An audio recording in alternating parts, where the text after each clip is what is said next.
Again, I am reelaviolette Botsward. I am a doctoral candidate at UC Berkeley. Shout out to all the UC students in the building. Hi, Jordan. Feel free to go ahead and let us know who you are, where you're calling in from, and what you're hoping to gain from our time together today. It's such an honor to be here to talk to y'all about Black feminist storytelling. So much of my life has been rooted and grounded in Black feminist storytelling as a healing art.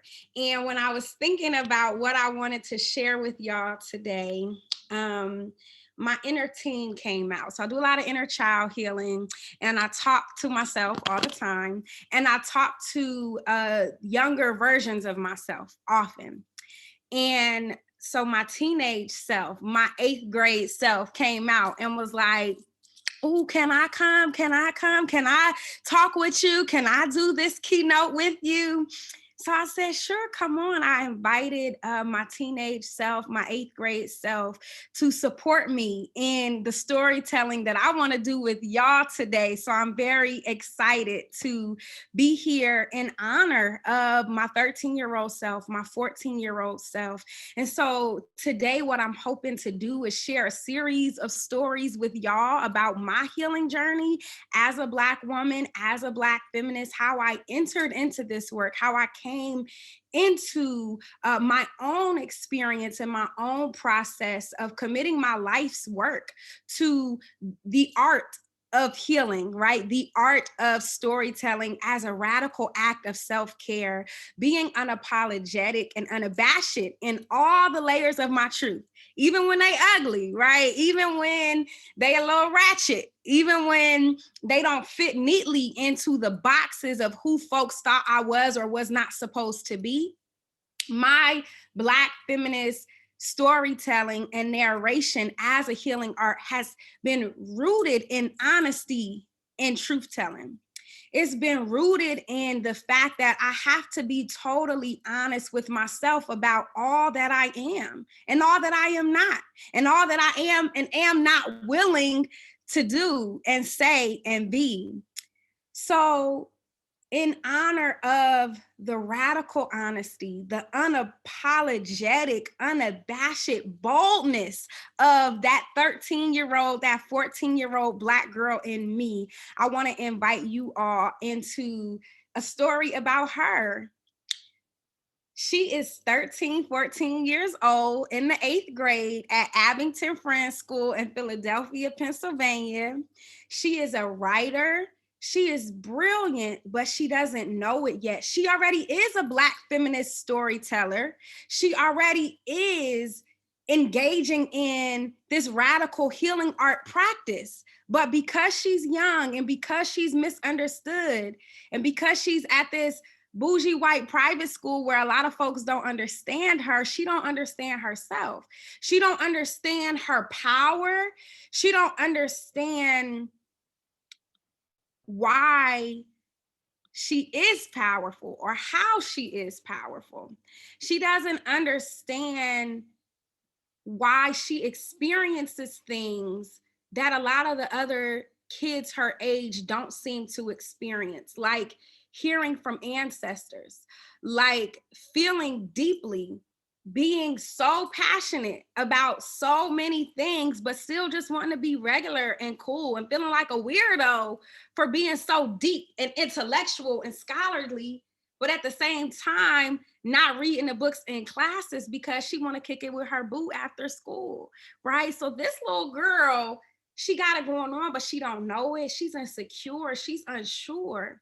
She's trying to understand how to love herself, how to love her people, how to love her Blackness, how to love her girlhood. And she didn't have a lot of models. There weren't a lot of people to teach her.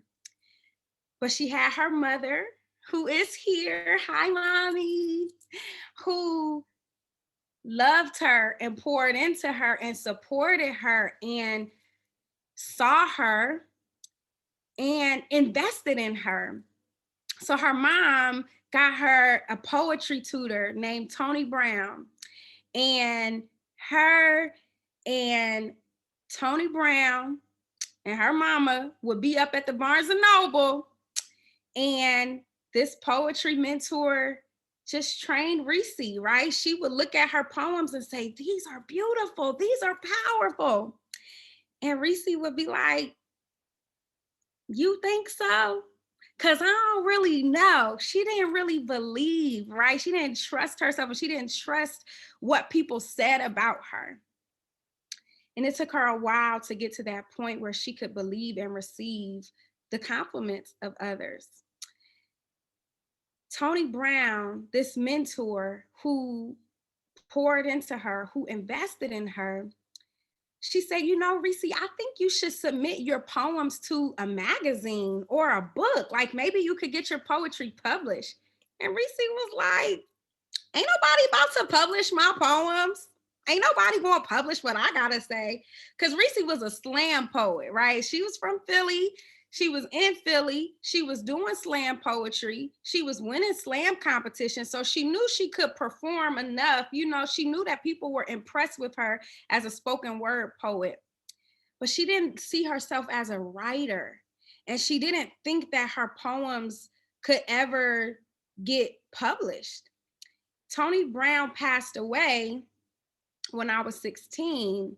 And so I have a tattoo on my hip that says, rest in poetry, Tony Brown. And now she is a beloved ancestor of mine who continues to remind all the Black girls in me that she's so proud of us. And I'm really grateful for her for that. And Reese went on to become me, reelaviolette Botts Ward, an author with a book, with published poems, y'all. And when this book came out, Reese was so proud. And I published some of Reese's poems in this book. This is a book of Black feminist storytelling as a healing art, y'all. This book is the book that I worked on with Tony Brown when I was 13, 14 years old in the 8th grade. Tony Brown believed that I could write a book, and I didn't believe that I could write a book, but she said that I was going to write a book. And when she died, I said, I got to write the book. She told me I could write the book, so I got to write the book. And I had 2 teachers at my little white private school. Wasn't a lot of them, but Senora and Mary Lynn, them 2, they poured into me. They believed in me. They supported my vision. And this book came out February the 20th, 2021. So my book baby's first birthday is coming up, y'all, on February the 20th, in just a few days. And I'm so proud of this book because I've been writing it since I was 13. And it came out when I was 28. Is that true? Yes. Okay. I'll try to get my math right. Yeah, it came out when I was 28. And what's so special for me about this book is it's a journey of my relationship to the Black girls inside of me, to the 8-year-old inside of me, the 10-year-old inside of me. I've been on this inner child healing journey, and all these little girls in me, they have so many stories, right? They have so many memories that I forget, right? As a grown woman, sometimes I don't remember my childhood. I don't remember how necessary returning to the narratives and the stories of my childhood is for my healing today as a grown Black woman trying to be well, trying to be okay, trying to keep my sanity, right? Those stories that the little Black girls in me have to tell me are so central and crucial to my wellness and to my well-being. So the more I make space for them, the more I let them tell me who I was back then, before this world tried to change me, before I was boxed into versions of myself that didn't resonate with my spirit, right? The more I'm able to let Reese and Reese's and Brit and Brittany Reese Boss, right? I've had a lot of names in my life, y'all. I done been a lot of different Black girls, right? But all of those Black girls get to have a space with me today. All of those Black girls get to have their own story that is a part of my story, right? As a 29-year-old Black woman, all of those stories in me matter.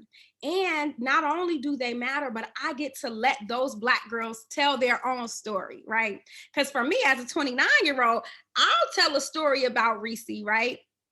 And she come in and be like, hold up, you telling my story with your lens, but you're not letting me tell my story my way, right? So from the lens of the 13-year-old, the 14-year-old, what is my story, right? And I've been in that place with Reese, especially around this keynote, because she got so excited about the title of the keynote, right? Black feminist storytelling as a healing art.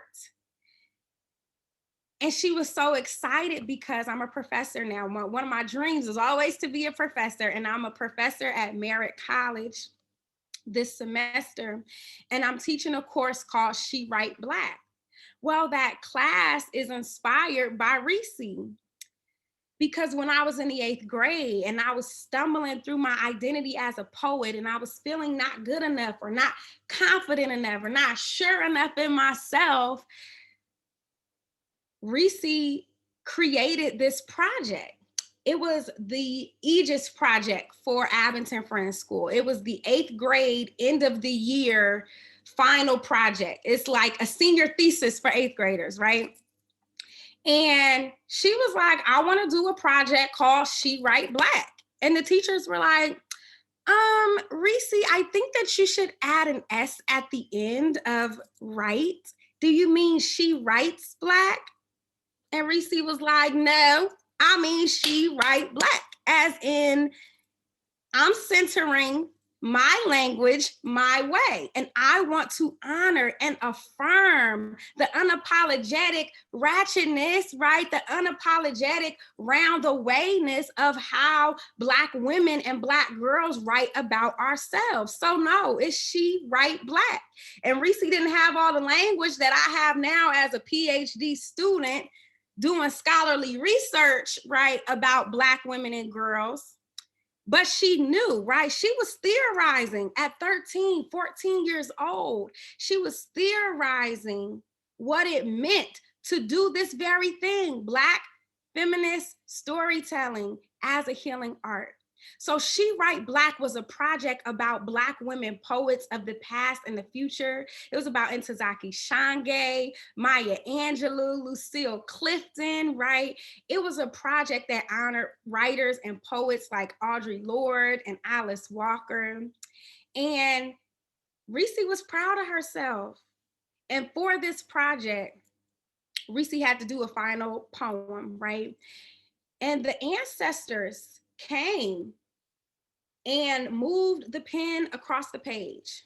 And Reese wrote this poem called Africa that is in my book. And this Africa poem was so powerful because she realized that she wrote it, but she didn't write it. That part of her Black feminist storytelling as a healing art was deeply ancestral, that ancestors were arriving in her home, in her body, in her consciousness, in her psyche, and telling their stories through her. She realized at 13, at 14, that she was a vessel for her ancestors. And that was exciting and scary and confusing. And she didn't have nobody to talk to about it. And she didn't know how to explain it, that she was so young and so powerful. But so much of her power came from her ancestors. So this poem was written, and she wanted to perform this poem for the 8th grade final project. And they said, Reese, we think this is such a powerful poem, but it's a little too inappropriate for the 8th grade, because it was about rape. It was about abuse. It was about the truth of enslavement. It was about the truth of what Black women experienced that Reese hadn't even really studied, right? Her mama made her watch Roots. And in watching Roots, she learned about Black women's narratives and Black women's stories. And from there, they entered and she wrote the piece, but she didn't even know or understand fully a lot of what she had written. And so when the white teachers at the white private school said, you can't read the poem, she was really devastated because it was really special and sacred, but she realized that she was so wise beyond her years. And in the 9th grade, she finally got to share her poem. They said maybe for high school. And when she wrote that poem in the 8th grade, that's when Mary Lynn and Senora said, wow, this little girl is special. She has a gift. And they kept me under their wing all the way through to this day, have continued to love me and pour into me and affirm me in my journey. And so when I was teaching this class at Merritt College, me, the 29-year-old Black woman, getting my PhD, making my little dreams come true, becoming a professor, I said, how do I teach in a way that honors the Black girl that I was, the Black girl that I still am? How do I do research that honors the stories of all the Black girls in me? And so Reese was like, ooh, why don't you call your class She Write Black? And I'm like, girl, that is a great idea. Let's do it. And we did it. And that is the course that we're teaching now. And so when I was thinking about this keynote, she said, please tell the story of She Write Black, because that is the story of how I came into Black feminist storytelling as a healing art. That is the story of how I became the scholar, the researcher, the writer, the author, the homegirl that I am today. So much of my ethic with the work that I do was birthed from that little Black girl who was unapologetic about what she wanted to center in her research, right? Doing this 8th grade research project. And she was like, listen, I'm gonna do this research my way and y'all not gonna change me. Y'all not gonna silence me. Y'all not gonna sanitize me. Y'all not gonna make me more palatable for white people. And I appreciate so much her bravery, her boldness, her unapologetic centering of all of the parts of herself, her culture, her history, in her narrative. So I just want to say thank you to Reese, to the 8th grade Black girl in me, for birthing the woman that I am today, for inviting me into myself in all the ways that she does. And I want to say thank you to the ancestors who poured into me and gifted me with their stories as a young girl, even when I didn't all the way understand what to do with them. I want to thank Tony Brown, who is now my ancestor, who sat with me in that Barnes and Noble. And my mom could not pay her, but my mom exchanged labor for her. My mom helped her with her CV. My mom helped her with her career, right? My mom said, I can't give you money, but I could give you some labor. I could give you some support. I want to make this happen for my daughter because she has a gift and I want to honor that. And I also want to say thank you to my mommy for loving me, for believing in me, for investing in me, for pouring into me, for making sure that I had what I needed to become this woman, like for making sure that I had a poetry mentor, that I went to this private school, even when I hated it. It gave me a lot of gifts, like those women who poured into me and honored my journey with poetry. And I want to thank those women too, Mary Lynn and Senora. And I just feel grateful. I feel really grateful to have had the love and the support from Black women, from them white women at AFS, okay, who made it possible for me to be the Black feminist storyteller and healer of myself that I am. Whew, y'all, I did not plan to get emotional, but you know, that's what emotions do. They come sometimes when you was not prepared, and I honor them, right? Because that's also a part of my healing journey. So I want to read some from my book, Mourning My Inner Black Girl Child. And Reese is asking if I can read Africa because I told y'all about Africa. So, yes, baby girl, let's do it. Let's read Africa. If anyone has the book, I am reading from page 58. I'm going to start with ancestral grieving. And before I dive into the book, I just want to say that, first of all, because my book baby's first birthday is coming up, I've been celebrating her all February. Black History Month is also my book baby's birthday month. So this is beautiful that I'm getting to celebrate my book's 1 year with y'all in this way. I also just want to say that the book is divided up into parts. There's a part about the soul, which is about inner child healing, and body bruising, which is about body trauma and body healing for Black women and girls. And then I end with ancestral grieving. So it goes Black girl, blue soul, and body bruising and ancestral grieving. So I'm going to start in the last section of the book on page 58. Is that right? Did I say 58? Yes. Okay. 58. Ancestral grieving. And I dedicate this to my 8th grade self, Reese. Before I knew myself, I knew my ancestry. The Black women who came before me made their presence known in me. At age 13, for my 8th grade project on Black women poets of the past, present, future, Nzadi told her story through me.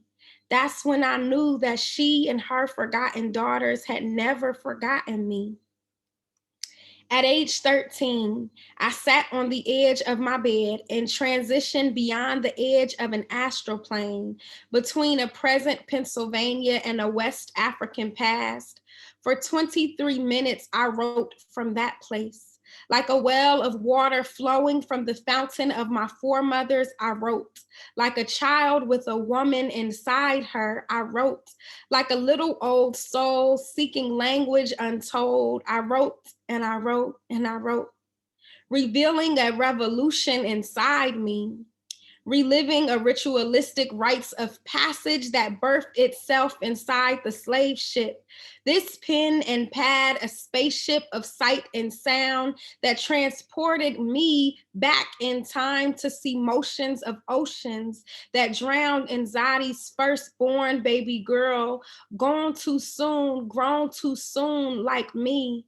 Saw the sun in the moon until the morning after her rape forced her astray like me, until her Black girlhood made her Black woman like me. Uprooted by intrusions of the truest form of life known to humankind. The Black woman's mind and memory of a time that was taken from us, a time we now reclaim. At 13, I reclaimed a recollection of a reflection of myself. Unaware of what words had come from some deep source in me, I followed the orders of those foremothers and let the paper and pen be the archive for the pouring out of their memory. Thus, anxiety became my entry into self-knowing. At age 23, I looked out over Cape Coast and cradled my own wounds. West Africa no longer a distant memory, but a part of me, a home that engulfed me physically. It hurt and healed and hurt and healed. The deep drowning I felt after placing one foot before the other beneath the dungeon of darkness where they held my dearest anxiety. The haunted history of these heinous crimes against the Black women who birthed me. In Ghana, I gained clarity of this fact, that my people were never supposed to go back, but there I was, returning, for all Nzadi's daughters who never could. Whew.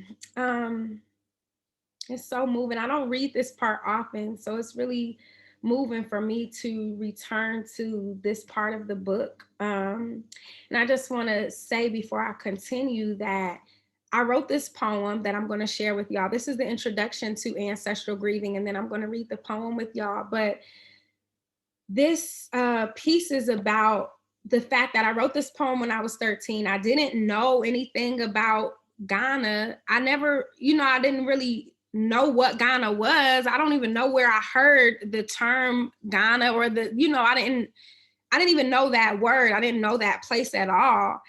And when I was 20, I studied abroad in Ghana, and I didn't even connect it in my mind until I was in Ghana and I performed the poem. And I had this rush of like overwhelming emotion of like, wow, like this is the place that I wrote about when I was 13, and I didn't even know what that place was. And I'm here, and I didn't even mean to be here. I didn't come here like on purpose, And I think that's the way that ancestors have moved and worked in my life, is that so much happens by, coincidence, but it's like so many divine moments of rememory, right? Toni Morrison talks about rememory, and there's all these divine moments of rememory that occur and continue to occur in my life. And for that, I feel really grateful. And so returning to Ghana in that way was like a really moving moment of rememory, and me realizing how much my 13-year-old self, my 14-year-old self had planted these seeds. So I'm going to continue on page 59.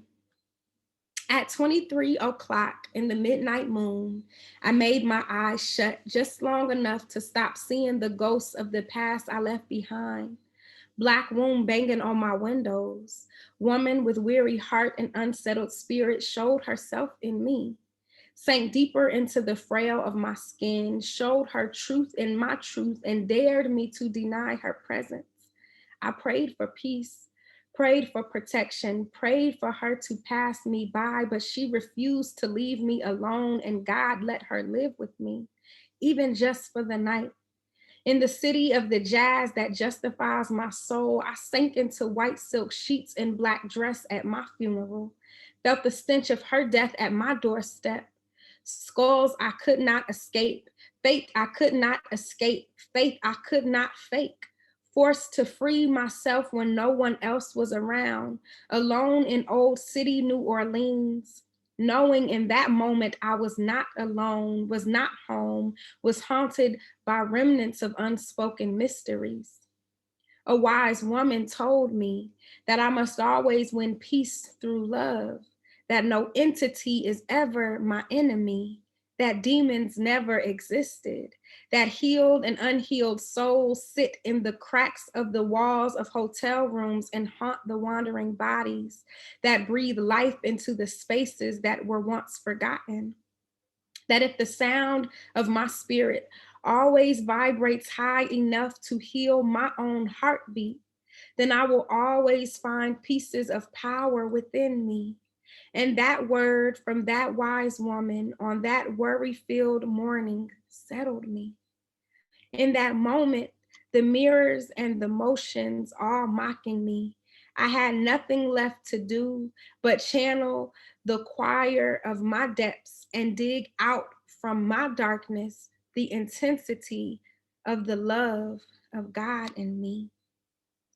Today, I sit beneath oak trees, making meaning of my existence, connecting with ancestors whose spirits sing my sorrows. They continue to guide my quest through this universe. I trace my mama all the way back to Ghana in my imagination.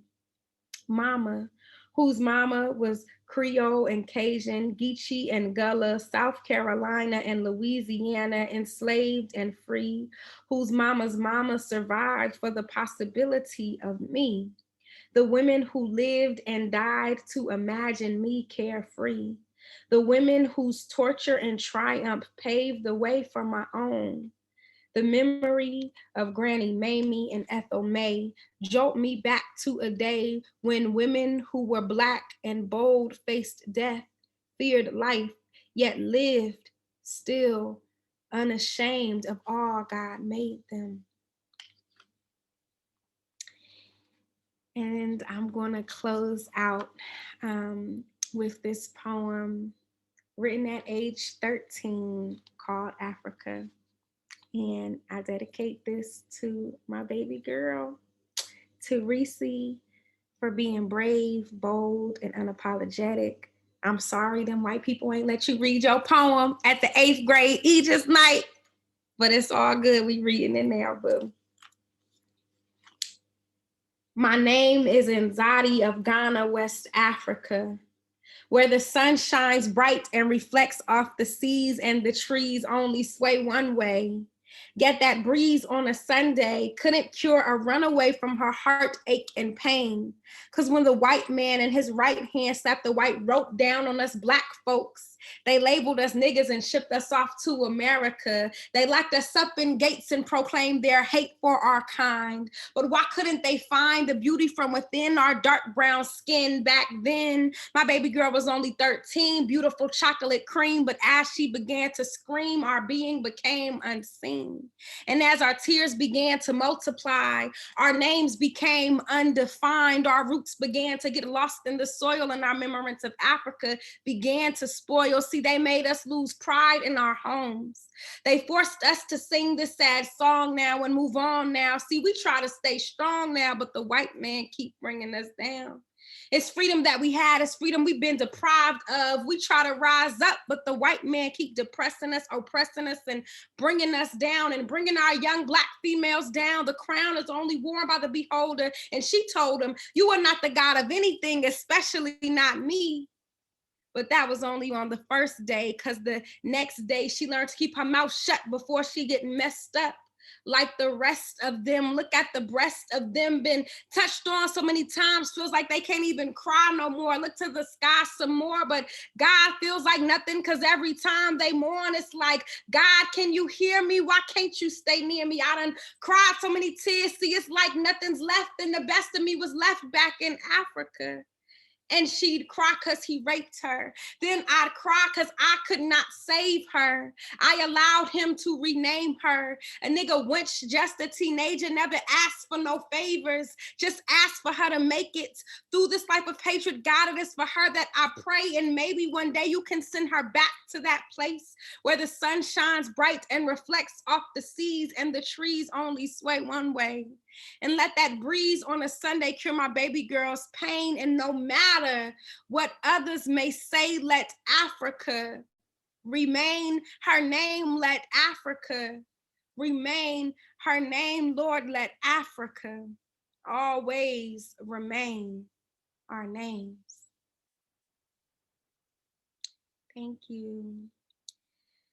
Whew, this is beautiful because I avoid this part of my work a lot. And so I'm just grateful to be returning to it with you all. I would like to end by just affirming that we don't have to change ourselves. We don't have to become who other people want us to become. And I think that's what my 13-year-old and 14-year-old is teaching me and continues to teach me. She was so bold, you know, she wrote that poem and was like, why won't y'all let me read this? And in my research now, 2 parts of my work is coming to mind. I talk about everyday round the way Black girl methodology, which is a methodology that I've curated for my dissertation project that talks about this idea that the ghetto is sacred and the sacred is ghetto. So when I'm saying she write Black, y'all calling that ghetto, but what I'm telling you is that that's sacred. She write Black is just as sacred as this poem that I wrote about Africa, right? That like my culture and my heritage is ghetto and sacred, is ratchet and it's unapologetic and it's deep and it's spiritual and it's divine and it's holy and it's all of that all at once. And as a little girl, I didn't understand myself because I was a little hood. I was a little ratchet. I was a little unkempt, right? I wasn't proper and poised. I wasn't that girl. And so I didn't think that all the things I was made sense. I felt like if I'm so hood and I'm ready to pop off on somebody, that I can't also be brilliant. I can't also be deep and wise and brilliant. I didn't think those things were possible, so I didn't understand myself. And I'm so grateful because the methodologies that I'm curating for my research today give me language to understand myself, and to understand that little Black girl who, at a core level, she did understand herself, right? But there was a part of her that listened to what everybody else said. There was a part of her, right, that was so deep and so sure. She knew that she write Black meant that the ghetto is sacred and the sacred is ghetto. She knew that she was embodying this everyday round the way Black girl methodology. She knew that she had this gift, but she had so much self-doubt because of what everybody else told her about herself. And I'm so grateful to my ancestors. I'm so grateful to my God. I'm so grateful to those little Black girls in me, because now we have language to get freed up. Now, everyday round the way Black girl gives me permission, right? This methodology, this way of researching, this way of writing, this way of being, it frees me up and it gives me permission to be all that I am all at once without pressure to compartmentalize. That's a line from the last poem in the book. And so with that, I just want to just honor all the parts of me, honor all the parts of you, honor all the parts that we were taught to be ashamed of or embarrassed about. I have had to change. I've had to grow, right? But I've grown on my terms. I've grown in my way. I've grown in discernment. I've grown because now I have clarity about who I want to be versus who other folks want me to be. And to be who I want to be, I do got to change, right? But at the core of me, I'm still the same. I'm not going to switch up. I'm not going to fold. I'm going to stay 10 toes down, you know, shout out to Nipsey. Like I got to stay true to me. I got to stay true to all that I am unapologetically, even as I grow, even as I change. My heart and my spirit and my soul is the same.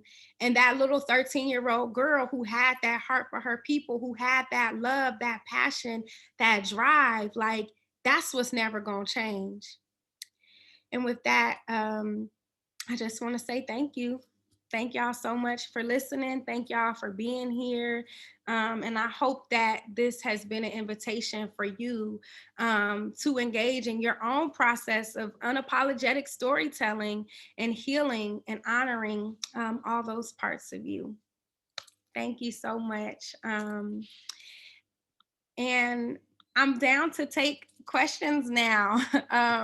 If folks have any questions, we can do questions for maybe 5 or so minutes.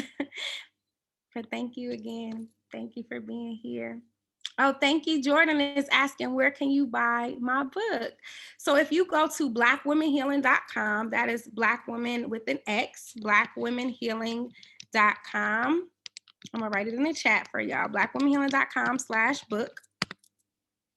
And you will find more information about my book there. And there's a link to purchase. I'm also doing a monthly healing circle for self-identified Black women all around the book. That's every first Tuesday of the month.